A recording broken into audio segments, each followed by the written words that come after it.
très polluant. Alors, on parle de projection de force. Et au regard du contexte actuel, finalement les opérations amphibies prennent tout leur sens.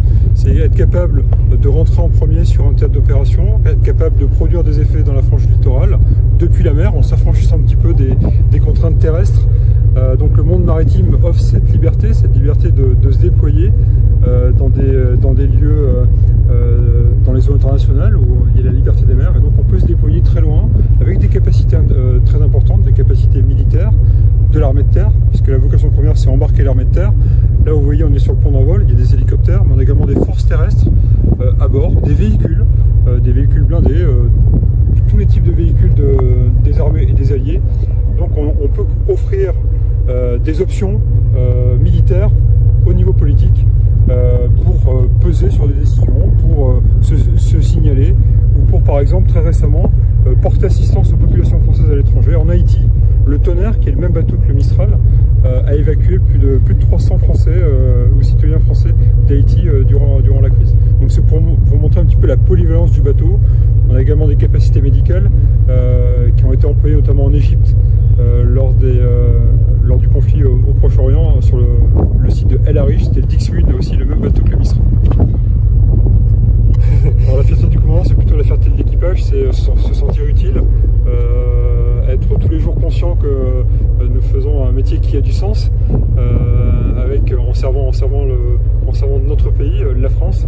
Et dans le contexte actuel, je trouve que le métier des armes, en tout cas l'engagement du marin, est d'autant plus prégnant et source de grande fierté chez nous.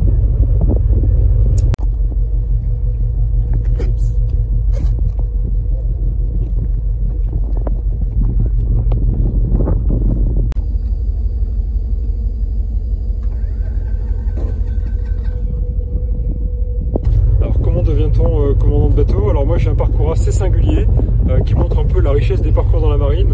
Je suis rentré à l'école navale, l'école des officiers de marine par la voie de concours, classe préparatoire. Et après j'ai été pilote dans l'aéronautique navale pendant 15 ans. Pilote sur Atlantique 2, qui est un avion de patrouille maritime, chasseur de sous-marins. Donc j'ai eu la chance d'être pilote pendant 15 ans sur ce bel avion. J'ai commandé une flottille et après l'école de guerre, qui est une école un petit peu à mi-parcours dans la carrière d'un officier, j'ai pu revenir finalement à ma première formation, puisque tous les officiers de marine sont formés officiers de surface, c'est notre cœur de métier, les bateaux. Et j'ai pu revenir sur les bateaux à l'issue de l'école de guerre, à l'issue de mon parcours dans l'aéro, pour être dans un premier temps numéro 3 de ce bateau. J'étais commandant adjoint opération, j'étais en charge des opérations sur le bateau. J'étais commandant second d'une frégate anti-sous-marine. Et ensuite, j'ai la chance et je suis très heureux de commander le Mistral. Donc voilà, c'est un parcours atypique, mais qui montre finalement à mon niveau la diversité des parcours